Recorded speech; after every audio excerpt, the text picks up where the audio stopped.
Bien, bonsoir à toutes et à tous. Nous allons commencer notre séance du Conseil de quartier Pasteur-Montparnasse. Bienvenue à tous. Merci, monsieur le maire, pour votre présence. Nous avons un ordre du jour qui, comme à l'accoutumée, est assez chargé. Je tiens déjà dans un premier temps à vous dire que nous avions, parmi les membres du Conseil de quartier, retenu un sujet qui devait faire la totalité du Conseil de quartier sur les travaux de la Tour Montparnasse. Et malheureusement, le promoteur en personne, M. Frédéric Lemos, le propriétaire du groupe LFPI RM, ne peut pas être là. Donc on a décidé de le reporter pour une prochaine séance. Et du reste, il s'est engagé vraiment à être présent. Mais on tenait à pouvoir faire vraiment quelque chose de très complet. Donc on le décale au prochain conseil de quartier, je l'espère fortement. Oui, monsieur le maire, si vous voulez dire un petit mot. Non, juste pour que vous ne soyez pas totalement frustrés, pour vous dire que l'opération de déconstruction, reconstruction de la tour Montparnasse commence maintenant. C'est-à-dire que les 6 premiers mois de l'année vont consister à réaliser des travaux à l'intérieur de la tour, qui ne se verront pas de l'extérieur. Voilà, mais il y aura quand même une base chantier, des travaux à l'intérieur de la tour sur les étages, etc. Parce que les travaux de cette tour consistent à enlever toutes les façades qui sont totalement amiantées et à garder le noyau central et reconstruire une autre tour. Moi, j'aurais préféré un jardin, personnellement, mais enfin, c'est comme ça. Sinon, il fallait que je débourse 700 millions d'euros pour acheter la tour, ce qui n'était pas dans mes moyens, ni dans celui de la ville de Paris. Donc, voilà, les premiers mois de l'année vont consister à faire des travaux à l'intérieur de la tour. Et ensuite, viendront les travaux extérieurs, mais la tour sera normalement dans une bulle. Enfin bon, on ne va pas commencer à en parler maintenant, mais c'était juste pour vous donner quelques infos sur ces travaux. Et l'opération Montparnasse aussi, qui englobe toute la dalle, doit commencer aussi dans quelques mois. Bon. Merci. Je vous rappelle également que notre séance est enregistrée et filmée. Donc, souriez, vous êtes filmés. Et ce sera en ligne sur le site de la mairie du 15e d'ici 24-48 heures. Donc, juste avant de dérouler l'ordre du jour, je tiens à accueillir parmi les conseillers de quartier nouvellement rentrants, M. Alexandre Kitutu. Il y a également M. Florent Boutet, qui, je crois, n'est pas là ce soir. C'est dommage pour lui, mais j'espère qu'il sera présent. Je vais donc vous énumérer les 3 sujets, parce que nous avions quand même prévu de faire un plan B en cas d'absence du sujet Tour Montparnasse. Absolument. Donc le plan B va consister à, en 1, avoir une présentation du futur centre social et culturel qui est situé au 133 rue Falguière, pratiquement au niveau de la place Falguière. Le deuxième sujet, le réaménagement du jardin d'Elpera. Et enfin, pour terminer, une présentation d'une application assez révolutionnaire et unique, puisqu'elle est mise en place à l'initiative de la mairie du 15, qui s'appelle « Voisins vigilants et solidaires ». Donc sans plus tarder, premier sujet, je donne la parole à Sylvie Serrac pour la présentation du futur centre social et culturel. Merci beaucoup, Monsieur le Président. Alors, dans le 15e, qui a 240 000 habitants, comme vous le savez tous, il y avait 2 centres sociaux et culturels. Mais depuis de décembre 2017, un de ces centres sociaux, je ne sais jamais comment on dit, des centres sociaux, de problème, avait fermé au mois de décembre. Il était situé pas très loin d'ici, rue Vigée-Lebrun, et vous l'avez sans doute connu. Donc le besoin s'est fait sentir rapidement d'un manque dans ce secteur de l'arrondissement, puisque l'autre centre social, le foyer de Grenelle, est situé à la Motte-Piquet, donc tout à fait à l'autre bout du 15e, par rapport à ici. Et donc le besoin s'est fait sentir d'un manque dans ce secteur de l'arrondissement, donc où était implanté l'ancien centre social et culturel. Alors il y a eu une opportunité, ce qui est assez rare, de trouver un local vide, assez grand, au 133 rue Falguière. Et cette opportunité est apparue comme un lieu intéressant dans un secteur dépourvu de structures d'animation, d'associations au service de la population et près du conservatoire, afin d'apporter au 15e et plus particulièrement à Falguière un lieu de vie qui accueillera des associations répondant aux besoins de la population. Alors, il est situé en plus dans un des 2 quartiers politique de la ville, et à côté d'un quartier populaire, c'est qu'il y a des dispositifs de l'État pour le QPV et de la ville pour les quartiers populaires qui permettent d'apporter des moyens supplémentaires nécessaires au niveau de ce secteur. Alors, qu'est-ce qu'un centre social et culturel ? C'est un lieu d'accueil tout public, sans distinction d'âge, d'appartenance ethnique, religieuse ou culturelle, ni de situation sociale, et avec en plus une dynamique intergénérationnelle. C'est une structure de proximité qui requiert la participation des habitants en partenariat avec des acteurs associatifs et institutionnels. C'est pour ça que chaque centre social est différent et il est à la main, à la couleur, si vous voulez, de son territoire et des besoins de son territoire. Alors, une fois créé, le centre social et culturel a un agrément qui est délivré par la CAF sur la base d'un projet social qui est conçu et mis en œuvre par le centre. Ce projet repose sur les besoins du quartier et du secteur et tient compte des ressources locales et des moyens propres du centre. C'est un centre fait par les habitants, pour les habitants, et qui répond à leurs besoins et à leurs attentes. Il est financé par la CAF et la ville de Paris. L'intégration de ce quartier Bargue-Procession et celui... Non, attendez, ça, non, on ne dit pas ça. Alors voilà, on en est au stade de processus de l'émergence de ce centre et c'est Atelier Nous qui va vous expliquer ça tout de suite, qui est l'opérateur retenu. Depuis septembre 2024, il est sur le terrain à la rencontre des habitants, des associations de ce secteur pour faire émerger une association par les habitants eux-mêmes, qui pourront éventuellement gérer le centre. Cette mobilisation des habitants est accompagnée par la ville, la mairie d'arrondissement, bien sûr, la CAF et la Fédération des centres sociaux de Paris, pour la création d'une association qui gérera ce centre et où vous trouverez ce qui sera utile ou nécessaire pour votre quartier. Alors ça peut être du soutien scolaire, ça peut être des ateliers d'aide linguistique, ça peut être des animations, ça peut être des ateliers couture, du théâtre, du dessin, accès au droit, ça peut être aussi l'intergénérationnel pour les seniors. Ça sera ce que les habitants veulent en faire. Alors à l'été, Atelier Nous rendra son étude des besoins du quartier et ensuite l'association retenue mettra en œuvre les préconisations proposées. Le centre social et culturel pourra ouvrir et proposer autant que faire se peut les activités souhaitées et utiles dans ce secteur. Il s'installera au 133 rue Falguière et partagera les locaux avec une maison sport-santé. La maison sport-santé est un établissement reconnu par l'État qui a pour mission de promouvoir l'activité physique comme moyen de prévention et de soins pour la santé. Elle s'adresse aux personnes souffrant de maladies chroniques, genre diabète, maladies cardiovasculaires, pour qui l'activité physique est essentielle. Elle propose aussi un suivi personnalisé, assuré par des professionnels de la santé et du sport, médecins, kinés, éducateurs sportifs spécialisés, afin de favoriser l'intégration durable de l'activité physique. Alors, une maison de sport santé est déjà ouverte boulevard Lefebvre, mais c'est un tout petit local actuellement, et donc ils viendront au 133 Falguière, où ils vont trouver un petit peu plus d'espace pour accueillir encore plus et encore mieux tout le monde. Voilà. Et donc, je laisse la parole à Sophie Milkovic, d'Atelier Nous, qui est le cabinet retenu pour la préfiguration du centre social et culturel, et répondrai aux questions si vous le souhaitez. Merci beaucoup pour cette introduction. Bonjour à toutes et tous. Donc, je me présente. Je m'appelle Sophie. Je fais partie de l'Atelier Nous, qui est une agence d'urbanistes, d'architectes et de paysagistes. Et cette agence a été retenue pour travailler justement sur ce projet d'émergence de centres socioculturels. Alors, je ne sais pas comment ça se passe pour passer les slides. Ah, très bien. Mais... Donc je ne suis pas toute seule à travailler sur ce projet, ce serait impossible. Il y a une équipe derrière moi, autour de moi.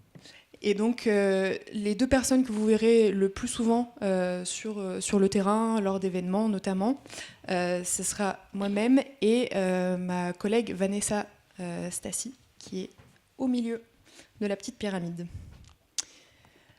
Nous, on a été missionnés donc pour travailler pendant un an,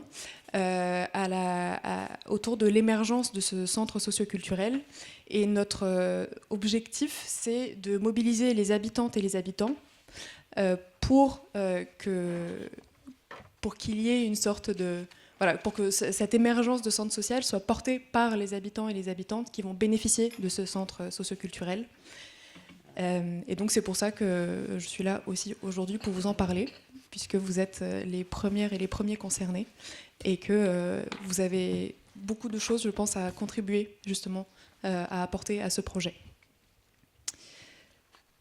Eh bien, ça ne s'affiche pas tout à fait comme prévu. Mais de toute façon, tout ça, c'est des choses que Madame Serrac a déjà rappelées. Donc, un centre socioculturel, c'est un lieu de vie du quartier. Et les deux choses sur lesquelles je voulais revenir, juste pour insister un tout petit peu, c'est effectivement que c'est un lieu qui est ouvert à toutes et tous, quelle que soit la situation de la personne, quelle que soit sa situation dans le moment, quelles que soient ses envies, quels que soient ses besoins, tout le monde est bienvenu dans un centre socioculturel. Et la deuxième chose, c'est que c'est un endroit qui est géré par les habitants et les habitantes, et aussi par les associations qui font déjà des choses dans le quartier, et par les partenaires institutionnels. Donc c'est sur ces deux points-là que je voulais insister, parce que c'est un peu pour rappeler l'importance du rôle que peuvent jouer les habitants et les habitantes dans ce projet.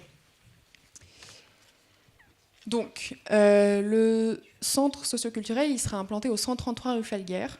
Je vous ai remis une carte juste pour que vous puissiez le visualiser où c'est. C'est de l'autre côté du boulevard Pasteur, mais c'est quand même pas très loin d'ici. Et surtout, vu que le périmètre du conseil de quartier s'étend jusque-là, il y a peut-être des personnes dans cette assemblée qui sont proches du 133 rue Falguière. C'est un endroit un peu stratégique parce que, comme l'a rappelé Madame Serrac, c'est au cœur d'un quartier qui a été passé en quartier prioritaire de la ville. Et c'est un quartier où il y a aussi énormément de choses à faire. Il y a aussi déjà énormément de personnes qui font des choses. Donc il y a déjà une dynamique sur laquelle s'appuyer pour construire ce projet. Notre mission, elle se décompose en plusieurs étapes, en plusieurs phases. Donc elle a commencé en septembre. Et de septembre jusqu'à décembre, on a travaillé surtout sur le fait de connaître le contexte dans lequel va s'inscrire ce futur centre. Donc on a passé pas mal de temps sur place, on a rencontré des personnes, dont des personnes qui sont présentes aujourd'hui. On a commencé à établir ce qu'on appelle une sorte de diagnostic, et qui nous permettra de proposer ensuite des choses pertinentes pour les orientations de ce centre socioculturel. Et c'est de toute façon une sorte de phase qui va continuer tout le long de la mission, au sens où tant qu'il y aura des personnes pour nous apporter des informations, pour partager des choses sur le quartier, ça viendra de toute façon enrichir notre compréhension de l'endroit dans lequel va s'implanter le centre socioculturel, et donc ça viendra enrichir le diagnostic et les activités, les services qui seront proposés par la suite. Depuis janvier, on est entré dans la deuxième phase, et c'est la phase de mobilisation des habitantes et des habitants, et on est en plein dedans.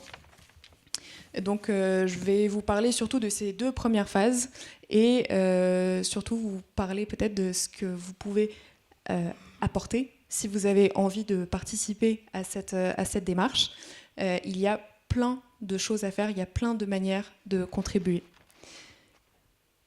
Donc, ça c'était ce que je vous disais sur la première phase, qui est la phase du diagnostic, et qui s'est achevée en décembre.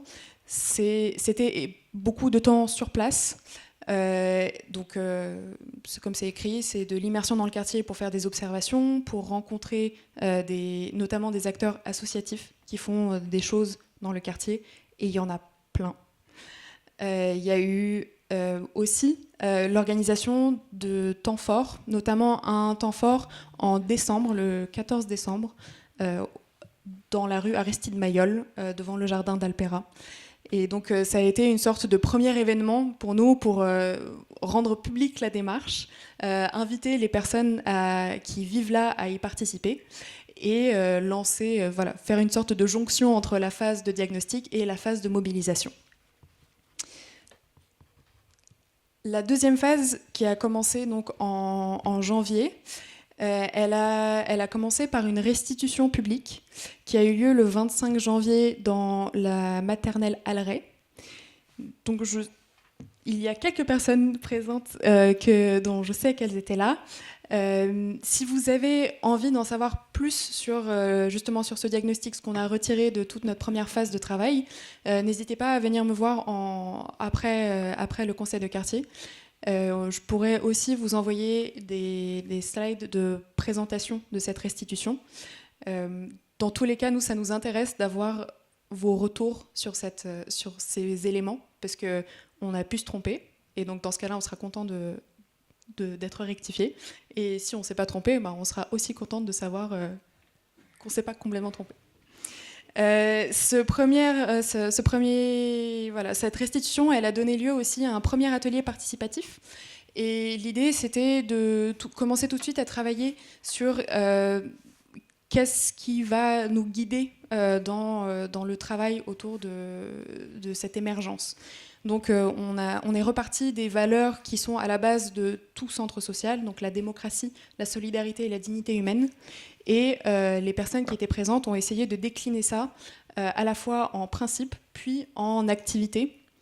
Et donc, comme vous pouvez le voir, ça part de choses abstraites et ça aboutit à des choses très concrètes qui pourront se retrouver dans le programme, dans le projet associatif du futur centre socioculturel. Depuis, on a organisé un deuxième atelier. Et là, le cadre, c'était la fête de QPV qui s'est aussi tenue au jardin d'Alpera.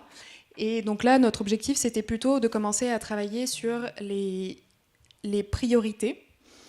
Donc on est reparti de ce qui était ressorti de l'atelier avec les principes et donc les activités. Et ensuite, on a demandé aux personnes qui étaient présentes de classer en fonction de ce qui était le plus important pour elles. Et donc ça commence à dessiner un peu quels sont les besoins qui ressortent le plus souvent, quels sont les besoins qui sont partagés par tous les publics, quels sont les besoins spécifiques à certains publics. Donc on commence à accumuler un peu de la connaissance sur quelles sont les envies et les besoins des personnes qui participent à la démarche d'émergence de ce centre socioculturel. Mais évidemment, rien n'est figé. Donc plus il y aura d'informations, plus vous aurez envie de partager, plus vous nous donnerez d'informations sur ce dont vous avez envie, et plus on pourra enrichir ce projet de centre socioculturel. Donc cette deuxième phase, comme vous le voyez, elle n'est pas du tout terminée. Il y a plusieurs échelons, plusieurs étapes encore à passer. Et donc ces étapes, on aimerait les focaliser peut-être un petit peu plus sur un travail sur les envies des jeunes, puisque dans le quartier Falguière, il y a énormément de jeunes, et que c'est des jeunes qui ont à la fois des besoins, mais qui ont aussi des envies, qui ont aussi des ressources, qui sont aussi capables d'apporter des choses. Et donc notre objectif, c'est de voir comment on peut faire en sorte qu'ils participent à ce projet, et pour que ce projet réponde aussi à ce dont ils ont besoin.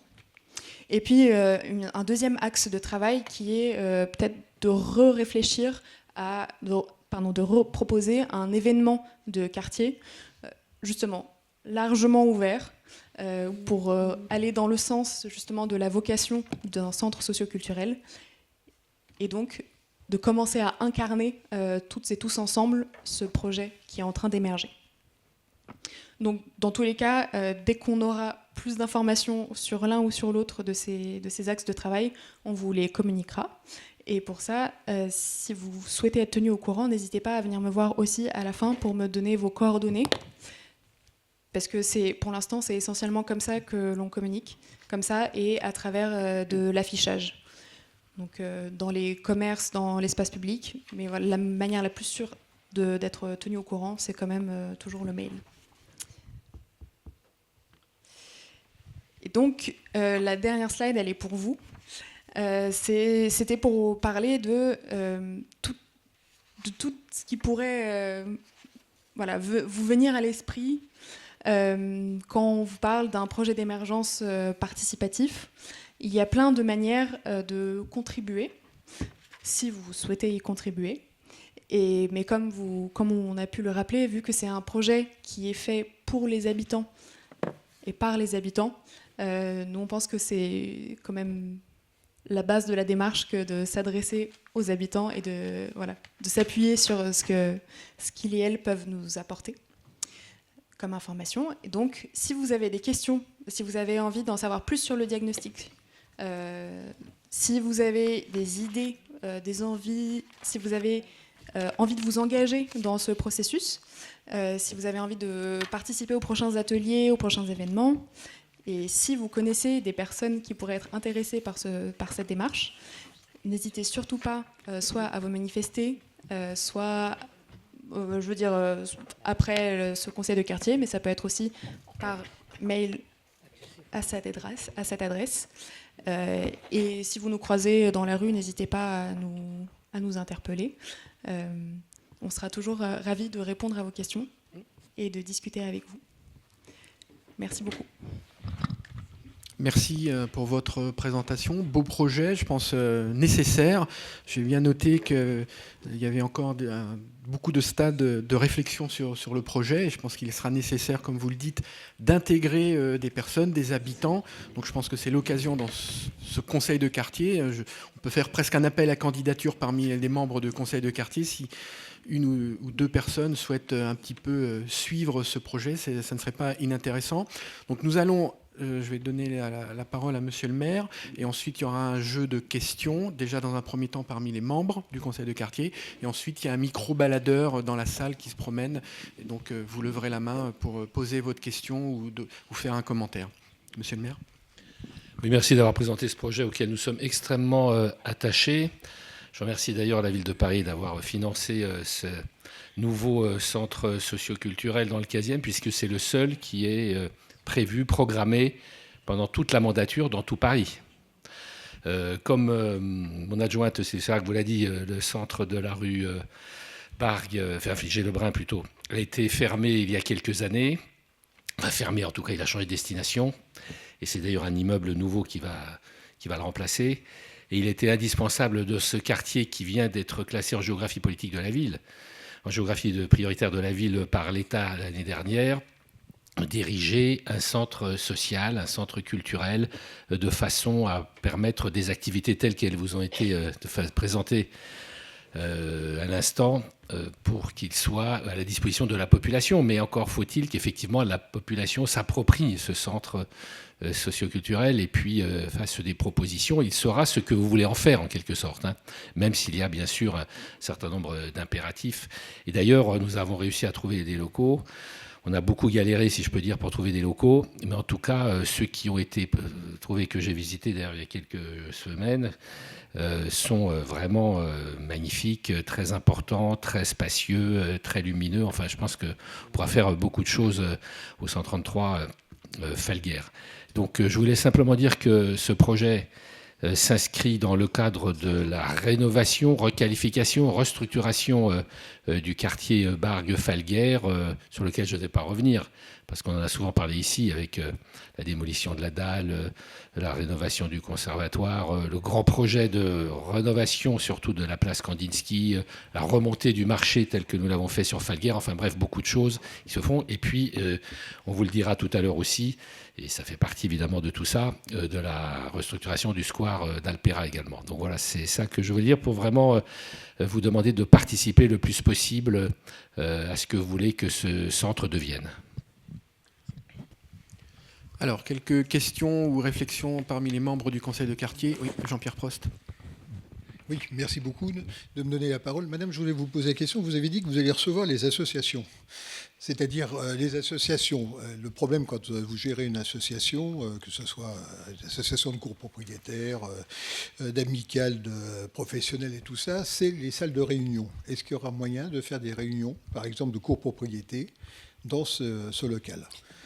Les quelques salles dont on dispose dans le 15e, pas dans notre quartier, mais un peu plus loin, sont quasiment hors de prix, quand il faut louer une salle. Oui. Eh bien, si c'est un besoin qui remonte, il sera pris en compte. Et ça a déjà été évoqué à plusieurs reprises, que ce soit par des associations qu'on a pu rencontrer, ou même globalement par les habitants et les habitantes, l'envie d'avoir un espace un peu à soi qu'on puisse s'approprier. Donc ça fait partie... Momentanément. Oui, évidemment. Momentanément, pardon. Donc ça fait partie des sujets qui tournent. Plus il y aura de personnes qui nous diront que c'est un sujet, plus ce sera une priorité et plus il y aura de chances pour que ça fasse partie du projet. Mais comme on vous le disait, à ce stade, on ne peut pas s'engager sur ce qu'il y aura dans ce centre social, puisque le projet est en construction. Mais oui, c'est une possibilité. Merci. Concernant on est au stade du projet, mais il y a quand même néanmoins un calendrier prévu d'une date d'ouverture où on est vraiment au stade projet.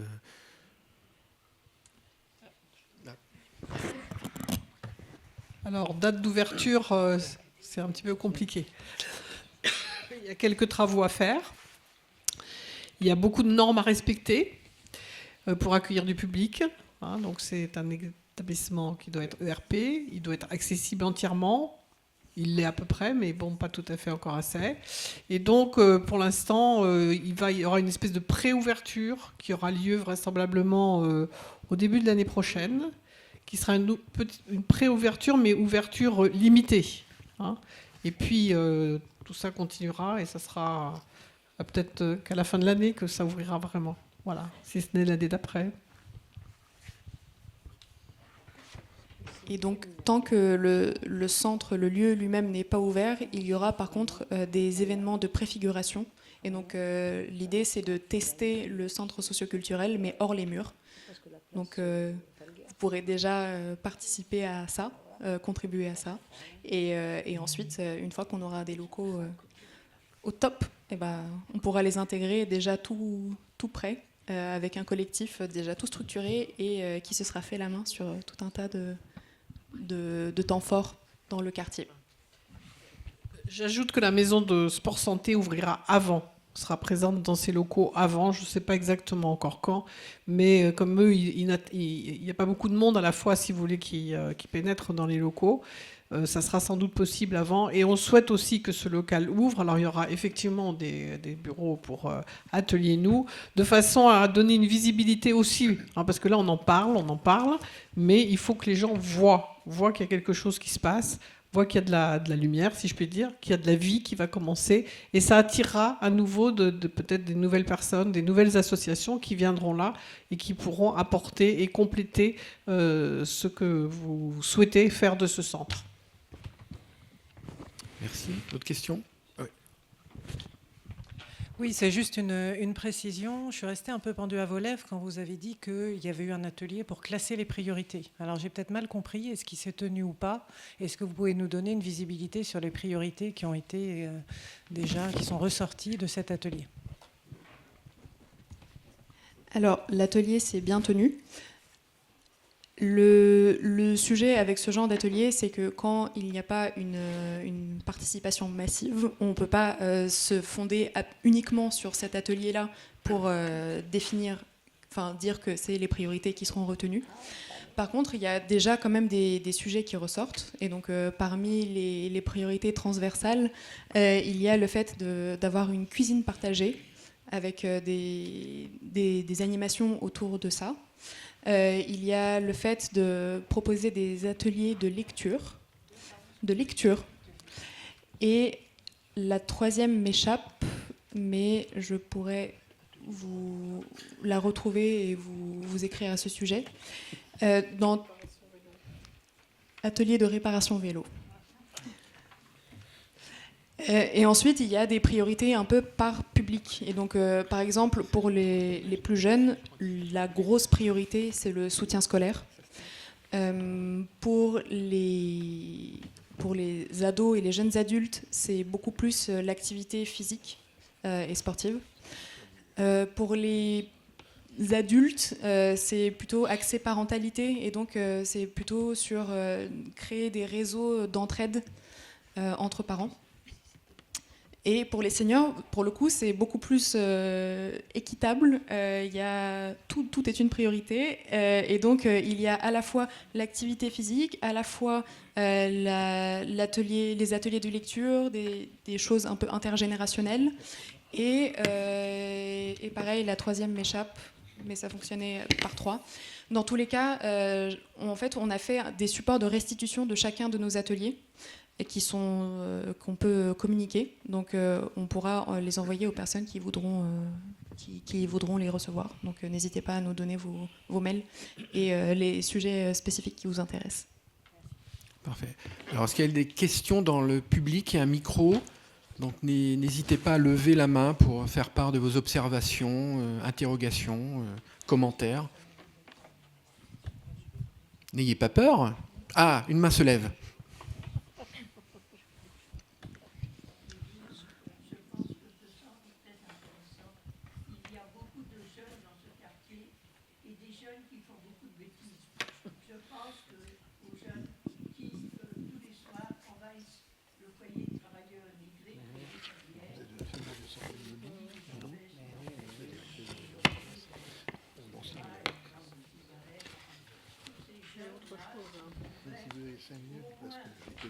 S'intégrer dans ce genre de structure, ce serait formidable. Oui, effectivement, vous avez raison. La zone, le secteur est connu pour être très sensible, si je puis dire. Après, est-ce que ce sont des jeunes qui souhaiteront mettre les pieds dans ce centre social et culturel? Pourquoi pas, il faut le souhaiter. C'est un des objectifs, hein, c'est animer ce quartier, justement, et qu'ils puissent trouver des choses que peut-être ils ne trouvent pas. Après, ce foyer que je connais bien, puisqu'on se rencontre régulièrement, c'est quand même assez compliqué. Hein. Il y a une population là-dedans qui... D'abord, il y a une chose que je n'arrive pas à comprendre. Enfin, c'est pas que je ne comprends pas, c'est qu'ils n'arrivent pas à faire respecter les choses. C'est qu'il y a des vigies pour rentrer et que cette porte d'entrée dans le foyer... Il y a 2 portes d'ailleurs, il y en a une sur la rue et une un peu plus haut dans le bâtiment. Elles sont toujours ouvertes. Hein. Alors si déjà on commençait à les fermer, ça éviterait peut-être que les jeunes rentrent.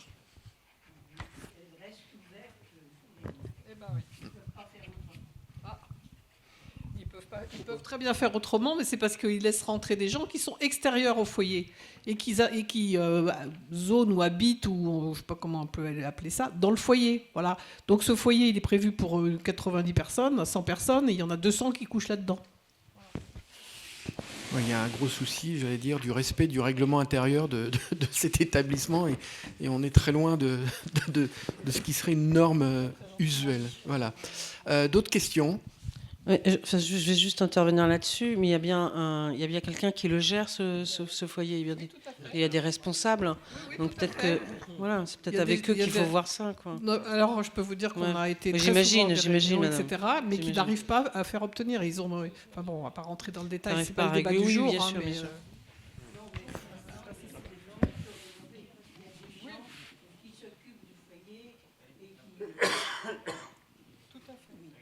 Oui, il y a c'est tout à fait rénové maintenant. Il y a toute une nouvelle structure, peut-être que vous ne connaissez pas. D'autres questions? Non, bah écoutez, très... Oui, madame. Attendez que le micro arrive pour qu'on puisse vous entendre. Préciser le genre de sport qu'il y a pour les personnes âgées. Dans le cadre de la maison sport santé, vous voulez dire? En général. Ah, en général. Eh bien, c'est surtout dans la maison sport santé. En fait, la maison Donc, sport il faut santé. être malade pour y aller, en fait. Ah si ben, en on est principe, bien oui, vous y important. allez avec une ordonnance médicale également. D'accord. C'est pas un endroit, c'est pas un stade hein, ou un gymnase. Hein, voilà. Donc, Et là, il y a un état de votre état de santé qui est fait en liaison avec les médecins. Et en fonction du sport que vous pouvez faire et qui est bon pour votre santé, eh bien, on vous indique des endroits où le faire. Pendant un certain nombre de mois, de façon après à ce que vous-même, vous puissiez continuer toute seule ensuite. Et donc, il n'y a rien de préventif, il n'y a aucune... C'est préventif aussi. Si, ça peut être préventif. Si votre état de santé, quelques troubles, eh bien, votre médecin pense que c'est le sport qui peut vous aider à faire de la prévention. Eh bien, bien sûr, vous serez accueilli à la maison Sport Santé. Et à partir de là, il y aura une espèce de diagnostic qui aura été fait pour savoir vers quel sport. Est-ce que c'est de la natation? Est-ce que c'est de la marche à pied? Est-ce que c'est du rugby pour seniors dans le 15e? C'est peut-être ça aussi. Merci. Parfait, très bien. On va essayer de tenir notre timing. Mais écoutez, je vous remercie pour cette présentation du centre du futur 133 rue Felguière. Nous allons donc passer au deuxième sujet, qui est donc le réaménagement du jardin d'Elpera. Et sans transition, je donne la parole à Monsieur Julien Lelong pour une présentation qui sera remarquable, je n'en doute pas. Merci Monsieur le Président, merci Monsieur le maire. Donc je suis Julien Lelong, je suis de la direction des espaces verts et de l'environnement au service d'exploitation des jardins. Je suis le chef de la division territorialisée sur le 15e arrondissement. C'est l'ensemble de mon équipe que vous rencontrez au quotidien dans les jardins, dans les espaces verts du 15e arrondissement. C'est eux que vous voyez au quotidien, c'est eux qui œuvrent sur le terrain. Et ma division, dans ce cadre, réalise aussi des travaux de réaménagement et des gros travaux d'entretien. Et Monsieur le maire nous a donné une mission de réaménager ce jardin qui est très important dans votre quartier, qui est le jardin d'Alpera. Je vais vous présenter toutes nos pistes de réflexion. C'est un travaux tous ces travaux sont en cours. Donc, le jardin d'Alpera que vous connaissez bien sûr dans votre quartier, on s'est attelé à définir des périmètres d'intervention. Forcément, on ne va pas intervenir sur l'ensemble du jardin. Par ailleurs, on n'est pas seul à exploiter le jardin. Il y a aussi un jardin partagé qui œuvre avec nous pour tenir l'ensemble de cet équipement. On a ciblé vraiment 2 périmètres distincts de travaux que l'on portera sur 2 années pour des contraintes d'urbanisme notamment et de calendrier de plantation. Un réaménagement qui est porté aussi au titre du budget participatif d'arrondissement. Donc c'est un souhait aussi des habitants et du quartier de vouloir améliorer cet équipement et ce jardin. Et la mairie d'arrondissement qui a aussi porté des budgets pour que je puisse travailler avec mon équipe et porter ce projet. Donc on a défini vraiment 3 axes forts. Et c'est des axes qu'on nous a demandé. Le premier axe, vous savez tous, la priorité pour la direction des espaces verts, c'est de renforcer la trame arborée dans les rues, mais aussi dans nos jardins. On a 140 arbres sur le jardin. On en a 8 à replanter, des arbres qui ont été jugés dépérissants au fil des années et qu'on doit replanter. Et aussi, on travaille avec le service de l'arbre et des bois, qui est vraiment le service expert en la matière, pour améliorer l'offre et redensifier le jardin de sa strate arborée. C'est ce que j'écris. C'est des études qu'on portera à partir de 2025 pour des plantations en 2026, car pour planter des arbres dans Paris, on est obligé de faire des déclarations préalables à travaux et des permis d'aménager, avec 6 mois d'instruction. Pardon. Le deuxième axe, qui est vraiment aussi un axe fort de ma direction, c'est réfléchir sur la composition paysagère du jardin. Revoir les mobilités dans le jardin, redéfinir les allées, redéfinir les zones techniques, la mise en place de nouveaux équipements comme les brumisateurs. Là encore, on combat les îlots de chaleur et ce site est vraiment particulier et prioritaire pour installer ce type d'équipement. Renforcer aussi nos strates végétales Et puis on souhaiterait aussi améliorer tout ce grand talus qui amène à la pelouse. Et pour nous, ce qui est aussi un axe important de la direction, c'est que ce projet il doit être un ancrage pour favoriser la biodiversité dans le jardin. Vraiment l'expertise faune-flore, les trames vertes, comment on relie vraiment ce jardin au reste de l'arrondissement. Pour nous, c'est un axe essentiel et le projet il doit s'articuler dans cet axe-là. Et le troisième sujet, qui est un sujet aussi très important, c'est comment dans nos équipements, on offre des jeux multigénérationnels pour vraiment accueillir, dans un sens vraiment large, l'ensemble de la population et pas simplement une typologie d'une certaine population. Les équipements qu'on veut mettre en place vont prendre en compte justement toutes les typologies de personnes. Qu'elles soient en situation de handicap, ça c'est une priorité aussi de la ville, c'est une priorité de la direction, que les équipements qu'on va mettre en place puissent être utilisés pour un plus grand nombre, et ça c'est le troisième axe important. Je rappelle aussi dans mon document qu'on a des contraintes d'urbanisme fortes, d'aménagement.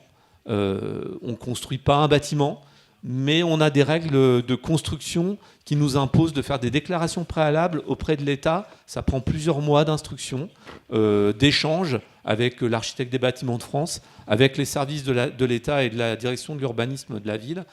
Et aussi, on souhaite porter un permis d'aménager, qui est un peu la symétrie, le pendant d'un permis de construire.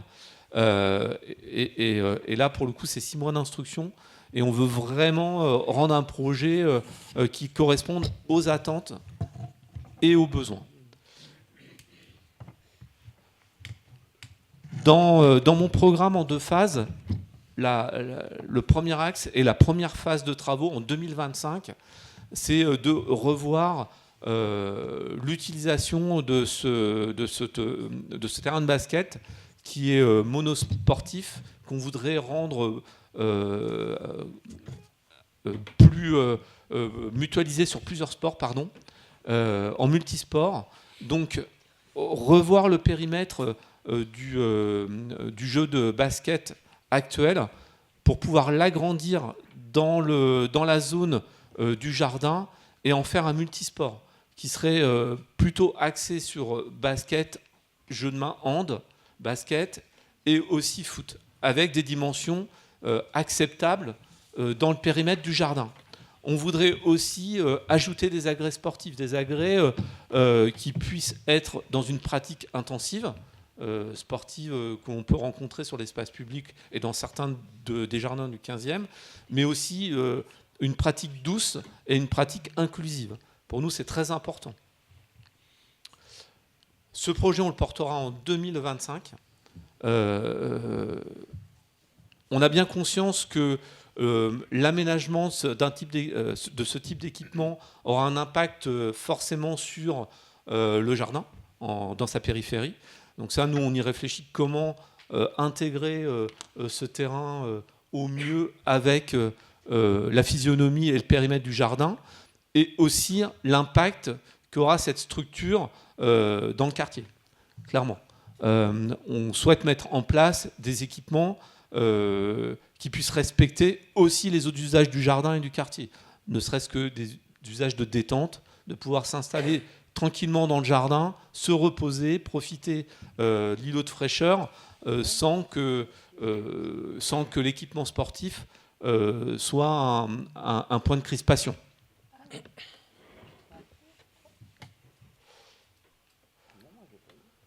Donc on a cherché, on n'a pas inventé des choses, on a cherché ce qui fonctionne.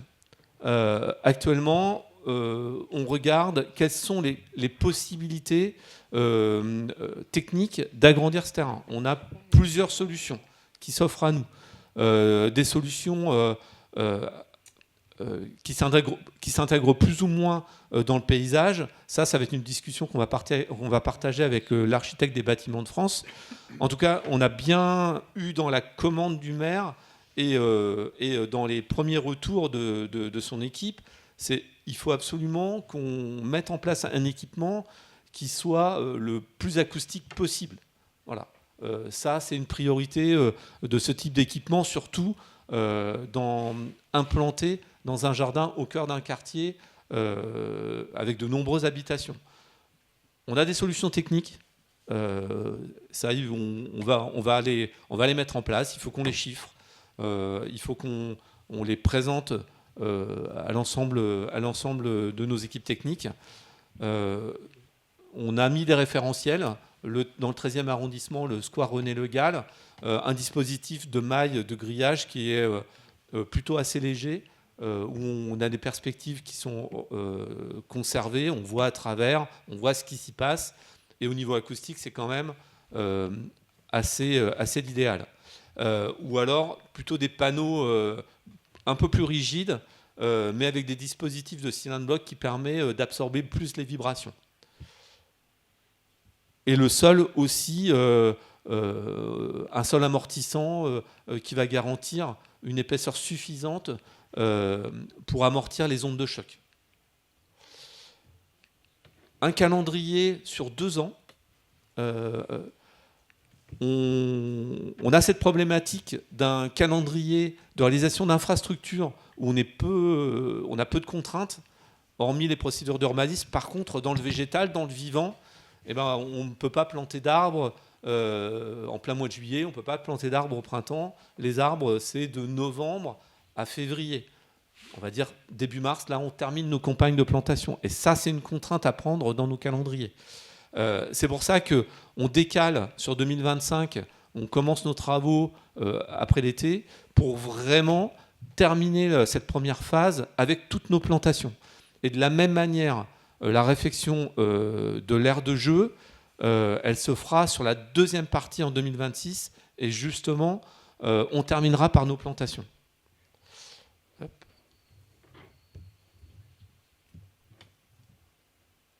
Et voilà, je crois que j'ai fait le tour de la présentation. Merci à vous.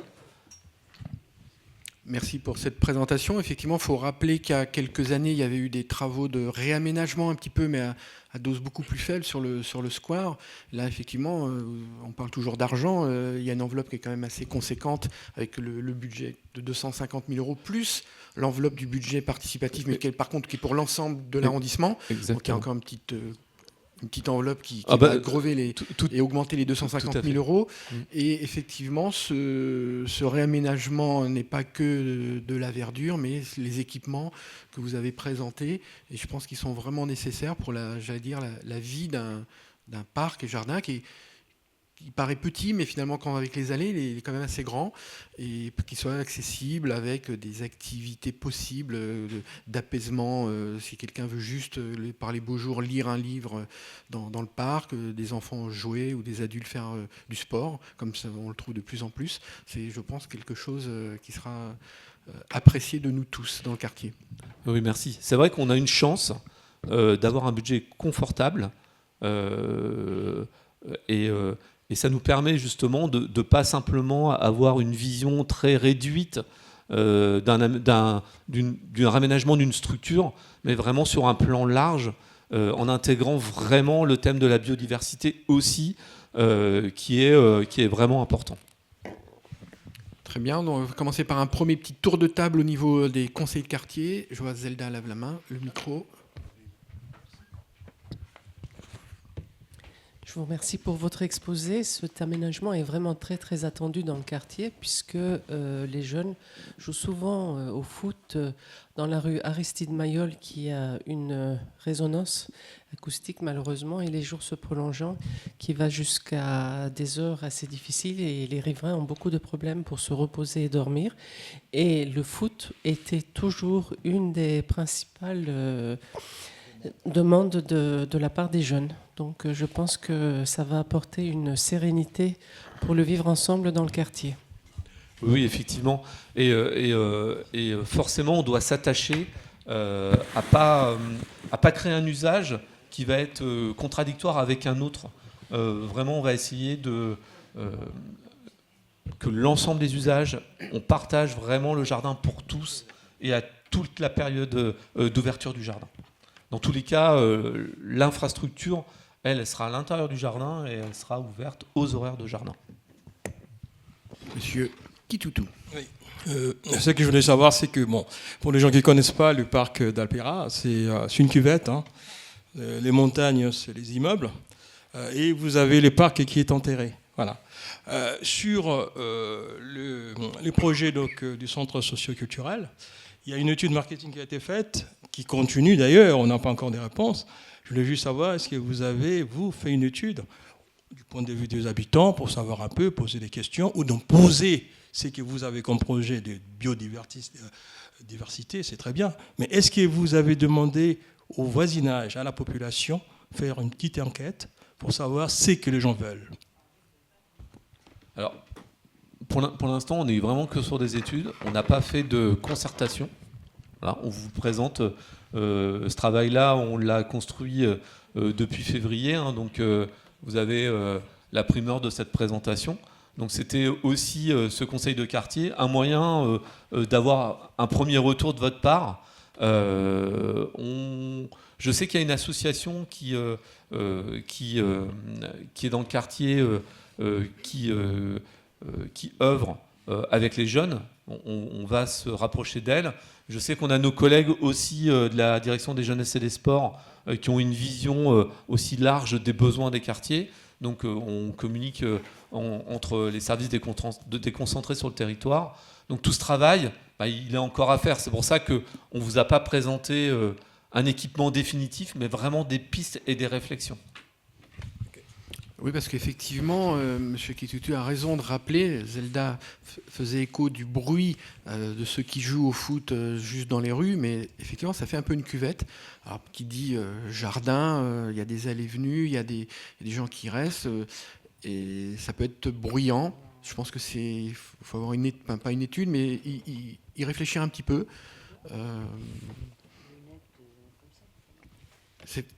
Oui, moi j'ai une question relative. Vous avez dit que vous avez un budget assez confortable, donc je voulais connaître la surface du parc pour le mettre en perspective avec le budget.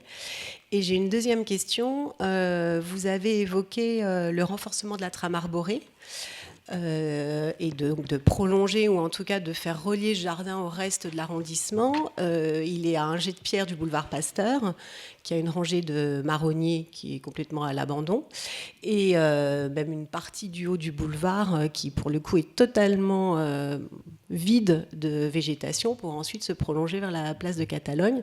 Donc je voulais savoir, alors peut-être en dehors de ce projet, mais comment justement vous travaillez à la trame verte que vous avez évoquée sur ce quartier spécifiquement. Alors, sur le premier point, sur le ratio, en fait, lorsqu'on a des équipements sportifs, on sort d'un ratio classique de mètres carrés et d'entretien de jardin et de réaménagement de jardin. Forcément, un équipement sportif comme l'on veut faire en 2025, on est au moins sur un budget de 250 000 euros. Mais par contre, l'équipement il va être utilisé par un très grand nombre à une population complètement variée. Et ça, tous nos aires de jeu, forcément, ça implique une cohésion et une multitude de personnes qui utilisent ces équipements. Après, sur les strates arborées, l'idéal, très franchement, c'est d'avoir une continuité végétale arborée sur l'ensemble des rues. Je ne gère pas les arbres d'alignement, c'est un autre service de la DEV, mais je vais pas vous renvoyer ça simplement comme ça, je ferai remonter. J'ai pas en tête l'entretien du boulevard Pasteur, j'ai pas en tête la continuité dans le cadre des opérations d'aménagement de voirie. Il y a des gros projets qui sont en cours dans le cadre d'embellir votre quartier, dans les continuités d'axes prioritaires. Franchement, je ne saurais pas vous répondre ici. Juste pour informer, ou en tout cas avoir cette conversation avec vos collègues des arbres d'alignement, si j'ai bien entendu. C'est le service de l'arbre Tout des le bois. boulevard Pasteur a été végétalisé jusqu'au fameux carrefour, je crois qu'il n'a pas de nom. Et puis ensuite, ça remonte sur quelques marronniers qui sont laissés à la faveur des riverains qui veulent bien faire des pieds d'arbres, donc, dont nous sommes partis pour la copropriété où je réside. Et puis ensuite, il y a une sorte de no man's land archi-bétonné jusqu'à la fameuse place de Catalogne dont on attend l'épanouissement des arbres pour ce printemps. Donc je trouve que ce serait vraiment intéressant de regarder en termes de biodiversité en tout cas et de comment vous avez dit, d'espace de fraîcheur, enfin tous ces éléments qui intéressent vraiment tout le monde, comment ça peut être aussi travaillé avec ce parc qui est si près de nous. Ok, je comprends, je note. Est-ce qu'il y a des questions, interrogations dans le public? Madame, on va vous apporter le micro. Je voulais savoir si vous comptiez faire quelque chose avec la mitoyenneté. Attendez, le micro de madame ne doit pas être allumé, on ne l'entend pas du tout. Allô ? Oui, c'est bon. Oui, je voulais savoir si vous comptiez faire quelque chose avec la mitoyenneté des immeubles. En fait, il y a un ravin qui est très dangereux parce qu'il est très pentu. Et en fait, quand il fait nuit, c'est pas rassurant du tout non plus. C'est la gare. Quelle propriété de la gare? Vous parlez dans le jardin, hein, on est Oui. bien d'accord, hein, le long de la copropriété. Oui. On a... C'est assez glauque en fait. Hein. Bon, écoutez, oui, non mais je vois très bien. Oui, je vois très bien. Pour l'instant, ça faisait pas partie forcément du retour de notre programme, mais justement on échange et c'est l'idéal. On regardera en détail dans la rédaction de notre cahier des charges si effectivement il y a un aspect sécuritaire. Donc Oui. voir au niveau des mobilités Tout à fait. la réglementation dans ce jardin et on regardera en détail. Oui, regardez, Sylvie Serac. Merci. Oui, moi j'aurais une précision. Est-ce qu'il y a bien un endroit pour les enfants, les petits-enfants? Parce que le Square Platon a été fermé, puisque c'est devenu un truc pour les chiens, un square pour les chiens. Et donc les familles de ce quartier qui n'ont pas beaucoup d'espace vert souhaitent ça, premièrement. Et deuxièmement, est-ce qu'il y aura bien des bancs?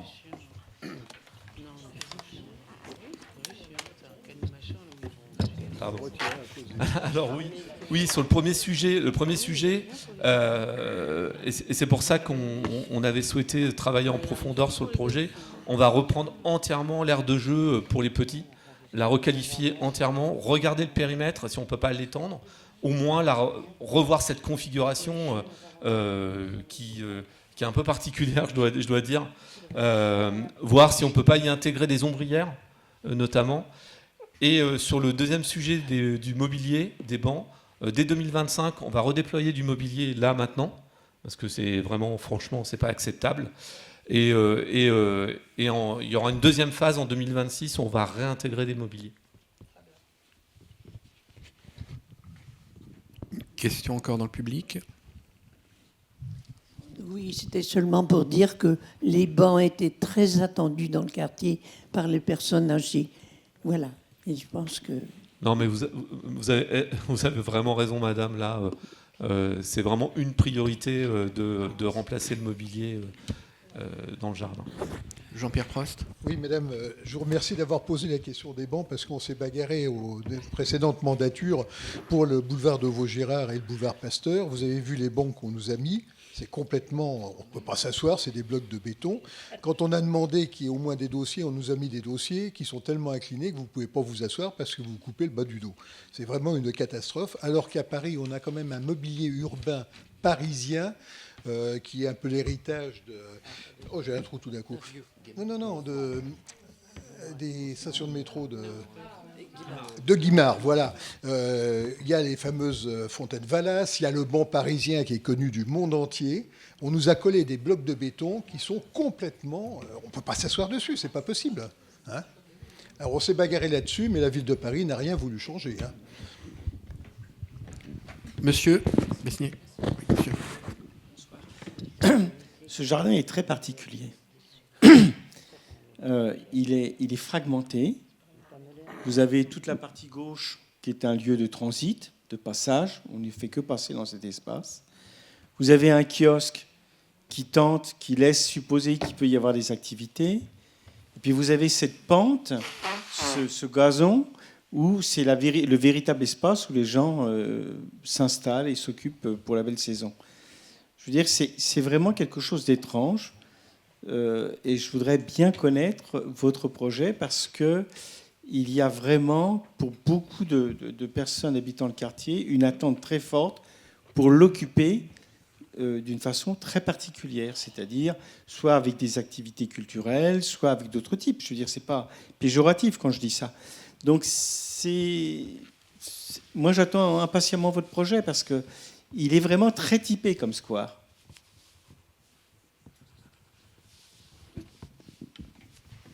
Alors, effectivement, c'est un square un peu particulier dans sa configuration parce que c'est un square traversant aussi, dans l'axe aussi de Montparnasse. Et c'est un square où on a concentré vraiment les équipements en plein milieu avec cette rue qui lui donne cette perspective. Et c'est pour ça que lorsqu'on a eu cette lettre de commande du maire de regarder en profondeur les équipements du jardin, on s'est dit on ne peut pas simplement travailler que sur le multisport, qui aurait été une facilité, mais justement vraiment l'ensemble de tout ce nœud et de le redistribuer. D'où le permis d'aménager en 2026. Ça peut paraître long, mais... Très bien. Y a-t-il d'autres questions ? Oui. Bonsoir. Petite question sur les équipements sportifs. La majeure partie aujourd'hui donne sur la petite rue qui est derrière la crèche et la rue du Cotentin. Ça crée pas mal de bruit. Donc vous avez parlé d'équipements qui absorberaient un peu plus le bruit. Est-ce que vous envisagez de concentrer tous les équipements sportifs dans un seul coin, ce qui créerait quand même des nuisances ? En tout cas, voilà, comment que c'est réfléchi pour pas non plus qu'il y ait plus de nuisances qu'il n'y ait aujourd'hui. Alors, c'est pour ça que sur la slide qui est là, on pense aussi aller s'étendre sur la partie droite du square pour éviter de tout concentrer vraiment sur le milieu du jardin. Mais pour l'instant, ma paysagiste n'a pas encore une réflexion totale. Vous travaillez à la crèche, c'est ça ? Non, pas du tout, pardon. Vous êtes utilisatrice de la crèche ? D'accord, vous êtes rue du Cotentin, ok. L'ouverture du square. Oui, micro. Non, simplement, je ne sais plus où on en est au point de vue de la législation pour l'ouverture du square la nuit, parce qu'on arrive au beau jour, donc les gens vont vivre les fenêtres ouvertes. Je ne sais pas s'il y a une fermeture, monsieur Samama. De quelle heure à quelle heure ? Il faudra que je revérifie. En tout cas, c'est décidé par la ville de Paris. Oui, je sais bien. On n'a pas la main là-dessus. Puisqu'on avait essayé d'éviter que ça soit ouvert toute la nuit pour la tranquillité des riverains. Il y avait eu des cadenas qui avaient été mis, mais c'était une équipe spécialisée qui devait passer, parce que c'était des gros cadenas avec aussi des horaires. Après, historiquement, il y a eu même des fermetures de passage qui ont été réouvertes parce que ça... voilà. Il y a eu des oublis de fermeture. Je me souviens, pour avoir tenu un bureau de vote un dimanche, tout était fermé, on ne pouvait pas ouvrir l'école, ça a été un peu problématique.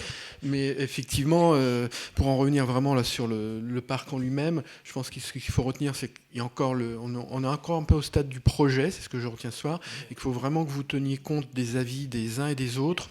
Je pense qu'on a l'occasion d'avoir... On a une enveloppe conséquente.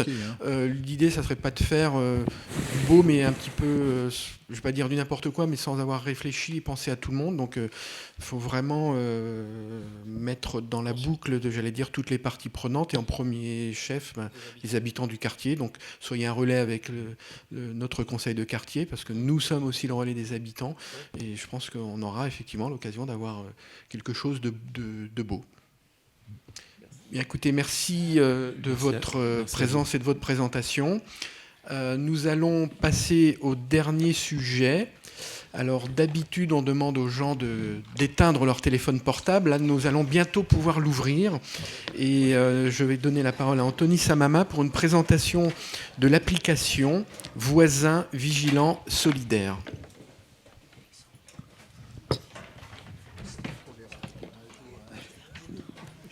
Merci beaucoup. Merci, cher Président. En effet, je prends la parole aujourd'hui pour vous présenter une nouvelle initiative que nous avons lancée en exclusivité dans le 15e arrondissement. Nous sommes le premier arrondissement à s'en doter.